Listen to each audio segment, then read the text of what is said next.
એક મારા નવા બ્લોગમાં. તો આજે આવ્યા છે મારા પપ્પાના મિત્ર હસમુખભાઈ, જે મહેનત કરે છે. આજે મારો ભાઈ શીખવાડે છે પેલો બ્લોગ બનાવતા.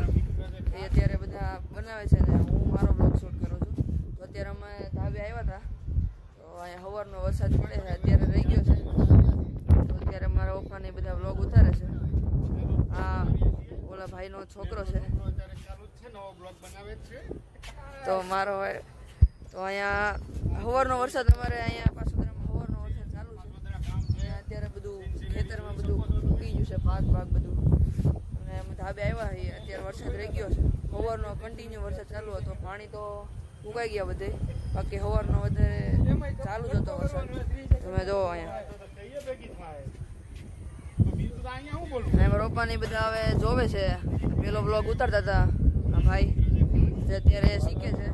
તો એ ભાઈને સપોર્ટ કરો ફૂલ, શીખે છે હજી બધું. તો અમે બધા અહીંયા ધાબે આવ્યા છીએ, અહીંયા શાંતિથી મસ્ત ઠંડો ઠંડો પવન આવે છે ને બધા ઊભા છીએ. અહીંયા બધા જોવે છે. આ છે મારા પપ્પાના મિત્ર હસમુખભાઈ, આ છે મારો ભાઈ, એને બધું શીખવાડી રહ્યો છે. અમે ધાબે બનાવતા હતા ને અત્યારે હસમુખભાઈ ની બધા છે ને હમણાં બ્લોગ બનાવતા હતા, હવે માવો બનાવે છે. આ વ્યસન વાળા નથી, એને 30 સેકન્ડ ભેગી નથી થતી ભાઈ થી, એને બ્લોગર બનવું હોય.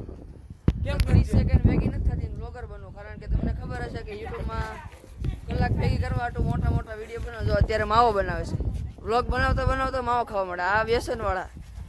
આ મારો પપ્પા જો ક્યાં ચડ્યા. પપ્પા શું કરો છો? નિરીક્ષણ એવું છે. વરસાદ શું કે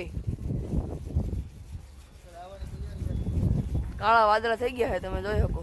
હમણાં વરસાદ આવશે થાકવું પડશે. અત્યારે અમે ઊભા છીએ, હેઠે ગરમી થતી હતી ઘરમાં, અને સારો પવન આવે એટલે શાંતિથી ઊભા છે બધા મારા ભાઈ ને બધા. તો ગાઈઝ અત્યારે છે ને વાતાવરણ આ બાજુ થોડુંક બ્લુ જેવું છે અને આ બાજુ કાળા જેવું છે, એટલે કાંઈ ખબર નથી પડતી વાતાવરણમાં. આ બાજુ બ્લુ છે આમ તો, અને આ બાજુ કાળું છે, અને વાદળા નીચે બહુ હોય ને એવું લાગે છે, એટલે વરસાદ આવવાનું છે.